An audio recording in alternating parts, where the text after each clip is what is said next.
Hi hello and வணக்கம் friends, welcome back to Vino princess pretty.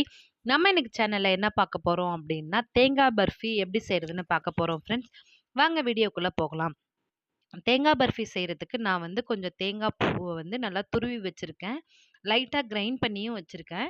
நீங்கள் வேணுன்னா கிரைண்ட் பண்ணிக்கலாம், இல்லை அப்படியே வேணாலும் வச்சுக்கலாம். இதுக்கு நான் ஒரு 1 லிட்டர் பால் எடுத்திருக்கேன். இந்த பால் நல்லா காய்ச்சிக்கோங்க. நம்ம எதில் செய்கிறோமோ அந்த பாத்திரத்திலே போட்டு காய்ச்சிக்கோங்க. நான் ஃப்ளேவருக்கு 2 ஏலக்காய் போட்டிருக்கேன். பால் இந்த மாரி நல்லா பொங்கி வரணும். நல்லா நொர வர பொங்கி வரணும். நீங்க பசும்பால் சேர்த்துக்கிட்டா கூட இன்னும் நல்லாயிருக்கும். நான் பசும்பால் கிடைக்கல. ஸோ, அதனால நான் பேக்கெட் பால் எடுத்திருக்கேன். இப்போ பால் பொங்கி வந்ததுக்கப்புறம், இந்த மாரி நம்ம துருவி வச்சிருந்த தேங்காய் பூவ இதில எடுத்து கொஞ்சம் கொஞ்சமா ஆட் பண்ணிக்கோங்க.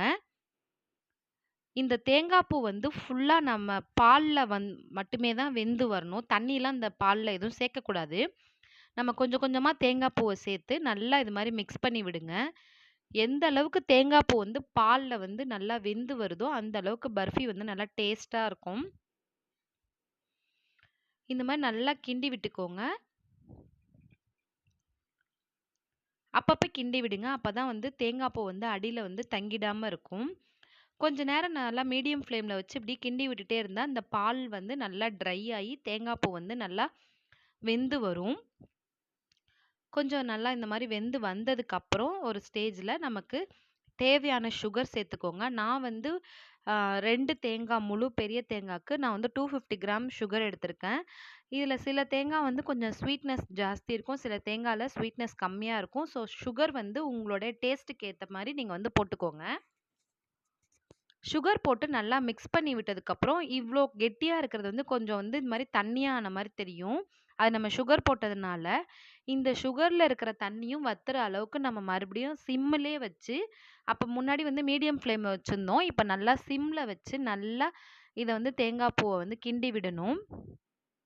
கொஞ்சம் விட்டாலும் அந்த மாரி அடி பிடிச்சிரும். அந்த மாரி இல்லாம நல்லா கைவிடாம கிளறி விட்டுக்கோங்க. அப்பதான் தேங்காய் பர்ஃபி நல்லா டேஸ்ட்டா நல்லா கிடைக்கும். இல்லன்னா ஒரு மாரி லைட்டா அடி பிடிச்சிச்சுன்னா கரிஞ்ச ஸ்மெல் ஆயிடும். நல்லா இந்த மாரி மிக்ஸ் பண்ணி விட்டு தண்ணி இல்லாம நல்லா வெந்து வந்ததுக்கப்புறம், நம்ம ஒரு பிளேட்டுக்கு இத ட்ரான்ஸ்ஃபர் பண்ணிக்கலாம்.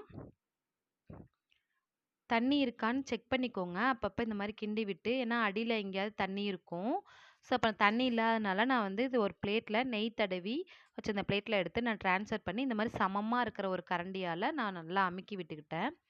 கொஞ்சம் நம்ம கை வைக்கிற அளவுக்கு சூடு ஆறுனதுக்கப்புறம், நம்ம பர்ஃபி எப்போதும் போல கட் பண்ணிக்கலாம். நமக்கு வேணுங்கிற ஷேப்ல நம்ம கட் பண்ணிக்கலாம். நான் நார்மலான ஷேப்ல தான் கட் பண்ணி வச்சிருக்கேன். இந்த மாரி கட் பண்ணி கொஞ்ச நேரம் வரைக்கும் மறுபடியும் ஆற விடுங்க.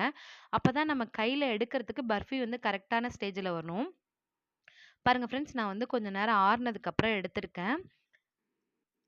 நம்மளோட தேங்காய் பர்ஃபி ரெடி ஆயிடுச்சு. இதில் வேணும்னா நீங்கள் நட்ஸ் எல்லாம் ஏதாவது வச்சு டெக்கரேஷன் பண்ணிக்கலாம். பட் நான் அது மாதிரிலாம் எதுவும் செய்யாமல் ஜஸ்ட்டு சும்மா பிளேட்டிங்காக மட்டும்தான் இதில் வச்சுருக்கேன். ஓகே ஃப்ரெண்ட்ஸ், நம்மளோட தேங்காய் பர்ஃபியை நீங்களும் ட்ரை பண்ணி பார்த்துட்டு உங்களோட ஃபீட்பேக்கை மறக்காமல் நம்ம கமெண்ட் செக்ஷனில் தெரியப்படுத்துங்க. Okay friends.